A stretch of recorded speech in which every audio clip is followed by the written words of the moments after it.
Salam əziz dinləyicilər. Bizim bugünkü mövzumuz olacaqdır Almaniya, Avropada reformasiya.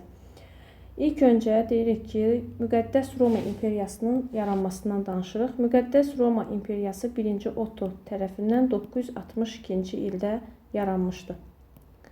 Biz bilirik ki, 1-ci Otto ilə Papa ilk əvvəl dost idilər. Və bir müddətdən sonra 1-ci Otto və digər Müqəddəs Roma İmperiyasının hökümdarları öz ərazilərini genişləndirmək istəyirlər. Öz ərazilərini genişləndirmək istəyəndə, bax fikir verin, burada İtaliyanın şimal şəhərləri var. Bu İtaliyanın şimal şəhərlərini ələ keçirmək istəyir Müqəddəs Roma İmperatoru. Bu zaman bu İtaliyanın şimal şəhərləri ilə Papa müttəfiq olur. Kimə qarşı? Müqəddəs Roma İmperiyasının imperatoruna qarşı. Və bu hadisə neçənci əsrdə baş verir deyəndə deyirik ki, 12-ci əsrdə baş verir. İtaliyanın şimalını müqəddəs, baxın, Roma İmperiyası istəyirdi ki, İtaliyanın şimal şəhərlərini ələ keçirsin. Bu zaman İtaliyanın şimal şəhərləri Papa ilə müttəfiq olur. Müqəddəs Roma İmperatoruna qarşı mübarizə aparır və İtaliyanın şimal şəhərləri ilə Papa qalib gəlir və Müqəddəs Roma İmperatoru məğlub olur. Müqəddəs Roma İmperatoru üçün bu adi bir məğlubiyyət deyildi. Çünki Alman hökümdarı artıq öz gücünü, imperatorları öz gücünü itirir. Və Almaniya, gördüyümüz bu Almaniya hansı vəziyyətə düşür? Dağınıq vəziyyətə düşür və knyazlıqlara parçalanır. Mən ümumi burada Avropanın xəritəsinə diqqət yetirəndə dağınıq şəkildə olan digər ölkəni də görürəm. Bu ölkədə İtaliyadır. İtaliya ilə Almaniya deməli dağınıq şəkildə olan ölkələrdir. Xüsusilə Almaniyadan söhbət ediriksə, deyirik ki, bu dağınıqlıq əlbəttə ki, gələcəkdə onun üçün də heç də əhali üçün, dövlət üçün müsbət tərəfləri olmayacaq. Və nəzərinizə çatdırım ki, bu dağınıqlıq 19-cu əsrə qədər davam etmişdi. İndi biz bu dağınıq ərazidə Papanın gücündən danışacağıq. Necə oldu ki, Papa burada gücləndi? Bunun səbəbləri nədir? Bundan danışacağıq. Deməli, dağınıq Almaniya ərazisində reformasiya başlayır. Reformasiya sözünün mənası nədir? Reformasiya sözünün mənası yenilənmək deməkdir. Yəni, nəyi yeniləyir? Kilsəni, bir də xristiyan cəmiyyətin yenilənməsini istəyir. Bəzən bu mövzunu oxuyanlar elə başa düşürlər ki, reformasiya dedikdə sırf kilsənin yenilənməsini istəyir. Xeyr, həm də cəmiyyətin yenilənməsini istəyirdi reformasiya. Reformasiya hərəkatı məhz elə birinci dəfə Almaniyada başlamışdı. Nəyə görə Almaniyada başlayır? Gəlin baxaq. İlk öncə deyirik ki, Almaniyada reformasiyanın başlanmasının, dağınıq Almaniyada reformasiyanın başlanmasının siyasi tərəfi var. Siyasi, dini, bunlar olduqca önəmlidir. Sosial tərəfləri, bir də iqtisadi tərəfləri var. Bunlar içərisində baxırsınız, indi öz-özünüzə düşünürsünüz ki, bunlardan hansı daha önəmlidir? Siyasi tərəfi, dini, sosial, yoxsa iqtisadi? Əlbəttə ki, kənardan baxanda siyasi tərəfi. Çünki biz bilməliyik ki, Almaniyada hansı güclər var? Hansı güclər var ki, ölkədə cəmaət artıq təngə gəlib və reformasiya başlayırlar. Deyirik ki, əsas bizə siyasət lazımdır. Siyasət lazımdırsa, gəlin siyasəti yenə təkrarlayaq. Hansı vəziyyətdədir ölkə? Dağınıq vəziyyətdədir. Güclü kral hakimiyyəti varmı? Deyirik ki, güclü kral hakimiyyəti yoxdur. Güclü kral hakimiyyəti yoxdur. Yaxşı. Və buranı idarə edən bir sülalə var. Bu sülalənin adı da Habsburglar sülaləsidir. Hansı ki, bu Habsburglar sülaləsi Almaniyada istədiyini edir və bu Habsburglar sülaləsinin Almaniyaya elədiyi bir digər pislik bilirsinizmi nə olur? Hansı ki, Katolik kilsəsinin başçısı Papanı məhz Almaniya ərazisinə yönəldirlər. Habsburglar deyir ki, ay Papa, get, hazır dağınıq şəkildədir. Orada ölkənin yiyəsi tanınmır. Get, istədiyini elə. Və bu Papa gəlir, həqiqətən də 16-cı əsrin əvvəllərindən söhbət gedirsə, həqiqətən də Papa nə edir? Almaniyada varlanır. Nə cür varlanır? Biz bilirik ki, nə satır? İndulgensiya satır. Yəni nə? Cənnət qəbzi satır. Sonra dini mərasimlərin keçirilməsi üçün nə toplayırdı? haqq toplayır, ödəniş toplayır və yaxud da hər hansı bir məvacib yığırlar. Yəni pul yığır bir sözlə. Və bax bu cür papa varlanmışdı. Bu bunun həm də dini tərəfidir. Bunun bir dini tərəfi də bilirsiniz nə idi? Papa özünə qarşı çıxanları bidətçi adlandırıb həbs etdirir ya da öldürürdü. Bəli, çox vaxtı bu tonqalda yandırılma ilə nəticələnirdi. Bu bizim oldu həm siyasi, həm dini tərəfi. İndi sosial tərəfinə baxırıq. Deyirik ki, yaxşı, ölkədə sosial vəziyyət necədir? Cəmaət savadlıdır, savadsızdır, mübarizə aparan da, aparan deyil və s. Mən sosial vəziyyəti deyəndə deyirəm ki, əhalinin böyük bir hissəsi yerləşir kəndlərdə. Və əhalinin böyük bir hissəsi kənddədir, çox az adam şəhərdə yaşayır və deyir, kənd cəmaəti çox belə savadsız və o cümlədən də az savadlı idilər və yaxud da az təhsilli idilər. Yəni bu kənddə üstünlük təşkil edirdi və deyir ki, bu almanlıqlarını kənd cəmaəti daha çox qoruyub saxlamışdı. Bir sosial tərəfi də odur ki, bu papa məcbur edirdi ki, məktəblərdə latın dilində oxulsun, məktəblərdə hər şey latınca danışılsın və dini ayinlər latın dilində oxunsun. Dini ayinlər latın dilində oxusun və hətta buna qarşı Martin Luther. İndi gəlin bir dənə bu iqtisadi vəziyyətə də baxaq. İqtisadi vəziyyətdə də Almaniya əsasən dolanır kənd təsərrüfatının, yəni əsas iqtisadiyyatını təşkil edir. Kənd təsərrüfatından gəlir, bir də mədənçilikdən. Buradan xalq isə, ümumiyyətlə Almaniya xalqı isə deyir, kənd təsərrüfatından gələn gəlirin hesabına dolanırdı. Mədənçiliyin xalqa heç bir xeyri yox idi. Yəni mədənçilik deyir, o qızıl çıxarılma falan nəzərdə tutulur. Deyir, onun xalqa heç bir xeyri yoxdur. Yəni əsas iqtisadiyyatın, ölkə iqtisadiyyatının təməlini təşkil edən kənd təsərrüfatı və mədənçilikdir. Cəmaət də öz nəyini qarşılayır, tələbatını qarşılayır kənd təsərrüfatından. Və bu da burada. Və baxın, siyasi vəziyyəti dedim, dini, sosial, iqtisadi tərəf. Görürsünüzmü? Heç də bir dənə də olsun ürək açacaq hansısa bir məqam yoxdur. Bax, bu səni qıcıqlandırar da, indulgenziya satılır, cənnət qəbzləri, papaya qarşı adi bir söz deyən həbs olunur. O cümlədən deyilir ki, latın dili məcbur olunur. Görürsən, sən özün qıcıqlanırsansa, deməli, burada artıq xalq da qıcıqlanır və həmin xalq hərəkatı demirik ki, ilk öncə deyirik ki, Martin Luther başlayır reformasiya hərəkatına və sonra onun tərəfdarları üzə çıxacaq. Gəlin baxaq, görək bu reformasiya bu hissəsini deməli silək. İndi burada reformasiya başlayır neçənci ildə? Reformasiya nə demək oldu? Yenilənmək deməkdir. Kilsənin və xristian cəmiyyətinin yenilənməsi nəzərdə tutulur. Reformasiya başlayır 1517-ci ildə Martin Lutherin kilsə qapılarına 95 tezisinin asılması ilə nə başlamışdı? Reformasiya başlamışdı. Reformasiyanın Martin Lutherin fikirləri düzdür artıq kitablarda verilməyib, amma mahiyyət nədir? Gəlin baxaq. Martin Luther deyir ki, hər kəs Allah qarşısında tövbə etsə, Allah onun günahlarını bağışlayır. Bunun üçün cənnət qəbzlərinin alınmasına ehtiyac yoxdur. Elə məhz bu siyasətə qarşı Martin Luther çıxırdı və insanların beynini açmağa və yaxud da insanları belə deyək, maarifləndirməyə çalışırdı. Həm də belə deyək də, o xristian cəmiyyətini yenilənməyə çalışırdı. Yaxşı, 1517-ci ildə bu 95 tezisi ilə Martin Luther hərəkata başladı. Baxaq, görək burada başqa hər hansı bir məqam. Aha, hər bir məqamı demişik. Və burada Martin Lutherin tərəfdarları özlərini adlandırırdı. Bu kişinin adı ilə Luteranlar adlandırırdı. Və sonradan bunlar katolik kilsəsinə qarşı çıxdıqlarına görə bunlar sonra necə adlanmağa başlayır? Protestantlar, yəni etirazçılar adlandıracaqlar, etirazçılar. Davam edirik. Deyirik ki, Martin Lutherin bu ideyalarını, bu fikirlərini və onun fikirlərinin tərəfdarlarını görən papa əlbəttə ki, necə? Qıcıqlanacaq, qorxacaq. Və o cümlədən də onun əsas, belə deyək də, ondan asılı olan, hansı dövlətdən söhbət gedir? Almaniya. Almaniya kralı 5-ci Karl da bu məsələdən narahat olacaq. Deməli, Lutherə qarşı 2 dənə cəbhə formalaşdı. Bir papa, bir də 5-ci Karl. Kimə qarşı mübarizə aparırlar? Lutherə. Lutheri ilk öncə papa Romaya dəvət etdi, amma Martin Luther getmədi. Sonradan Worms qurultayı keçildi. Worms qurultayında Lutherin bütün yazıları, kitabları hər biri neynəndi? Yandırıldı.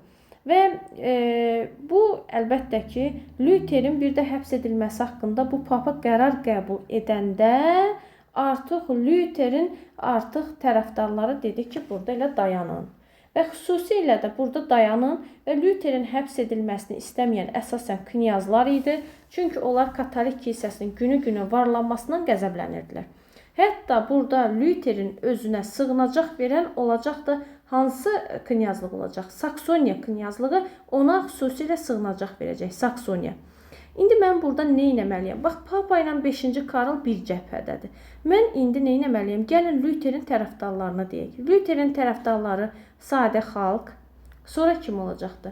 Sonra deyirik ki, feodalların özləri, feodallar, elə knyazların özləri. Bax, bunlar hər biri hansı tərəfdən iştirak edirdi?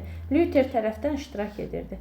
Və ən nəhayətində əlbəttə ki, onlar Lüteri həbs edə bilmədilər. Çünki ona sığınacaq verən kim oldu dedik? Hansı knyaz? Bəli, Saksoniya knyazı icazə vermədi ki, Lüter həbs edilsin. İndi burada dayanaq, sual-cavab edeyim. Yaxşı. Deməli, bu fikirləri protest edən knyazlar özlərinə protestant adlandırdılar və 1555-ci ildə, bax bu qəbula məsələn çox düşən suallardan biri olubdu. Augsburg sazişi imzalanır. Burada kimlər arasında imzalanır? Protestantlarla, yəni Lüteran tərəfdarları ilə katoliklər arasında imzalanmışdı. Bax, burada hər birinə maddə baxmalıyıq. Burada deyir Alman dövlətləri. Bax, dağınıq vəziyyətdə olan Almaniya ərazisində 300-ə yaxın dövlət var idi. 300-ə yaxın kiçik dövlət olub. Həmin 300-ə yaxın dövlətin deyir ki, hər bir hökmdarı istəsə protestant ola bilərdi, istəsə katolik. Yəni, özü məzhəbi azad şəkildə sərbəst seçə bilər. Əgər, məsələn, bu 1555-də bunu dedik, əgər bu kəndli isə bunu sərbəst seçə bilmir. Çünki kral hansını seçsə, onun təbələri də onu seçməli idi, yəni o məzhəbi. Məsələn, hökmdar protestant etiqadını seçirmi? Bu zaman kəndli də onu seçməlidir və yaxud da təbəsi də onu seçməlidir, şəhər də ola bilər burada. Məsələn, katoliyi seçdimi, kəndli də o katolik məzhəbini seçməlidir. Və Augsburg sazişinin nəticəsində ölkədə nəyə son qoyuldu? Dini müharibəyə son qoyuldu. Dini müharibəyə son qoyulur. Və bax, 1555-ci ildə hansı kilsə iki hissəyə parçalandı? Katolik kilsəsi parçalandı, protestant tərəflər və katolik. Bir var, bunu nə ilə qarışdırırlar? Bir var, deyirik ki, Xristian dini iki hissəyə parçalandı. Xristian dininin iki hissəyə parçalanması 1054-dür. Burada yaranır bir tərəfdə, qərbdə olur katolik kilsəsi, bu tərəfdə də olur pravoslav, şərqdə də pravoslav olur. Oldu mu? Bir də var, məhz deyirəm, katolikin parçalanması nə vaxtda? Deyirik ki, 1555-ci ildə parçalanmışdı. Parçalanma gedir.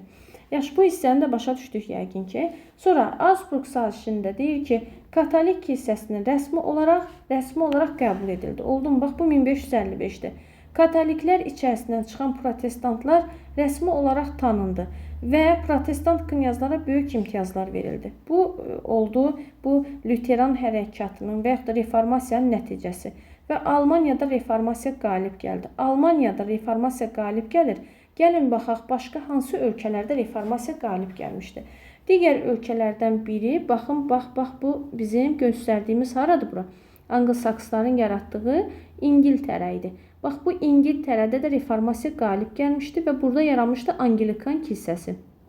Bunu yadda saxlayırıq İngiltərədə və bir də bax, bu Fransada qalib gəlmişdi. Burada Jean Calvin 16-cı əsrdə protestantın bir qolunu yaradır deyək də, protestantlığın və kalvinizmi yaradır və yaxud da kalvinizm təriqətinin əsası qoyulur. Deməli, reformasiyanın qalib gəldiyi ölkələri yazıram. Reformasiya harada qalib gəldi? İngiltərədə, sonra Fransada, bir də elə Almaniyanın özündə. Almaniyada katolik iki hissəyə bölündü və protestantların etiqad azadlığı tanındı. Yaxşı, İngiltərədə hansı kilsə yarandı? Anglikan kilsəsi yarandı. Fransada hansı etiqad? Hansı etiqad idi? Calvin, Jean Calvin kalvinizmdir. Calvin nəyə qarşı çıxır? Jean Calvin nəyə qarşı? Dəbdəbəli mərasimlərin keçirilməsi, tədbirlərin keçirilməsi, tədbirlərə çoxlu pulların xərclənməsi, zövqlü geyimlərə pul xərclənməsi, bax bunlara hər birinə qarşı deyil çıxırdı və bunu da yadda saxlayaq ki, 16-cı əsrdə Calvin öz istədiyinə nail olur və protestantlığın bir qolunu elə bil ki, yaratmış olur Fransada 16-cı əsrdə. Reformasiyanın qalib gəldiyi ölkələri bildik. Bu din məsələsini mənə elə gəlir ki, həll etməyi bacardıq. İndi biz nəyə başlayırıq? İndi biz cəmaatdan, sadə xalqın etirazından. Ümumiyyətlə, sadə xalqın etirazı nə olar sizcə? Sadə xalqın etirazı nə olar? Vergilər. Əlbəttə ki, vergilərin ağırlığı. Sonra başqa nə olar?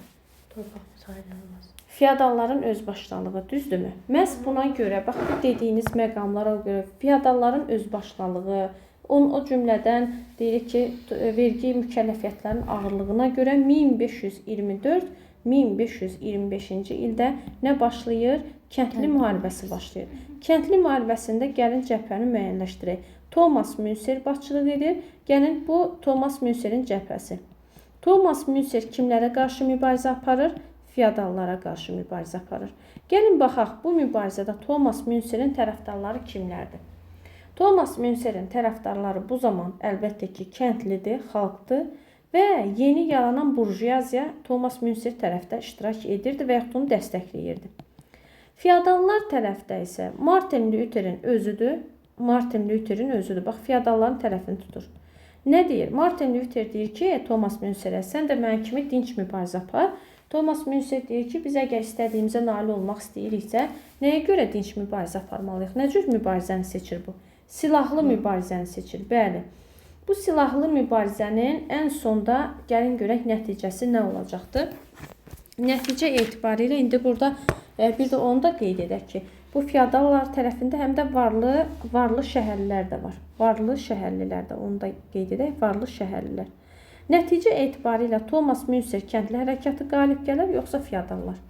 Thomas Münserin hərəkatı məğlub oldu. Thomas Münser üçün məğlub oldu. Bax, bu feodallar qalib gəldi. Deyir ki, yeni yaranan burjuaziya kömək etməyə çalışsa da kömək edə bilməmişdi. Üsyan yatırılır muzlu ordu vasitəsilə və məğlub olmasının bir digər səbəbi də kəndlinin hərbi işi yaxşı bilməməsi idi. Bir də baxın, bunu Avropa ilə gəlin digər Avropa ölkələrlə müqayisə edək. Bu qəbula düşür. Bax, bu düşübdür neçə dəfə. Burada əhali üçün, baxın, həmişə deyirik, üsyanlar %99% üsyanlar məğlub olur. 99%. Bizə nə lazımdır? Bizə lazımdır müsbət nəticəsi olub, yoxsa mənfi nəticəsi? Məhz bu 1524-25-ci ilin mənfi nəticəsi olmuşdu. Deyir, azad kəndli də təhkimli vəziyyətə düşür. Əhalinin vəziyyəti biraz da pisləşir. Amma digər Avropa ölkələrində, məsələn, Fransada Jaklar üsyanı baş vermişdi. Yadınızdadır 1358-də. İngiltərədə 1381-ci ildə. Bu üsyanlar yatırılsa da, buradakı üsyanların amma biz müsbət tərəfini görmüşdük. Müsbət tərəfi nədən ibarət idi? Bəli, bir müddət vergiləri artırmadılar, müəyyən qədər azaldıldı, güzəştə gedildi və s. Bu müsbət tərəf. Amma 24-25-ci ilin müsbət tərəfi yoxdur. Bax, bunu da yadda saxlayaq. Bu da oldu Almaniyada kəndli müharibəsi. Bir dənə də bizim burada unutduğumuz bir məqam qalıb bayaqdan. Onu da qoyun qeyd edeyim. Ondan sonra davam edək. Unutduğumuz məqam bu reformasiyaya qarşı, reformasiyanın qalib gəldiyi ölkələr dedik, düzdürmü? Qalib gələn ölkələr hansı oldu? Almaniya, İngiltərə, Fransa, ASA. Bunlar burada qalib gəldi. Amma bu reformasiyanın məğlub olduğu ölkələr iki dənə iyini yadda saxlayın. İtaliya ilə İspaniyada məğlub olmuşdu. İtaliya və İspaniya. Və burada əks reformasiyaya qarşı mübarizə aparan kim idi? Elə Papanın özü. Məhz Papanın bu hərəkatı olacaq əks reformasiya və əks reformasiyada Papa protestantlara qarşı qırğın törədir və bu qırğının ən böyük nümunəsi 1572-ci ildə Fransada protestantları qırdılar. Protestantlar deyir, Fransaya toya getmişdilər. Həmin protestantların yaşadığı binalar və yaxud da evlər xaç şəkli qoyulmuş. Gecə ilə onlar toydan qaydanda deyir, həmin evləri dağıtmışdılar, vurub dağıtmışdılar və insanlar orada öldürülmüşdü. 1572-ci ildə baş verib ən böyük qırğın. Sonra bunun üçün reformasiyaya qarşı mübarizə aparmaq üçün Papa yaratmışdı İsa cəmiyyəti. Onun üzvləri isə yezuitlər adlanırdı. Həmin yezuitlər də nə ilə məşğul olurdu? Xəfiyyəlik edirdilər. Və bunların öz məktəbləri var idi və bu məktəblər Avropanın ən yaxşı məktəbləri sayılırdı.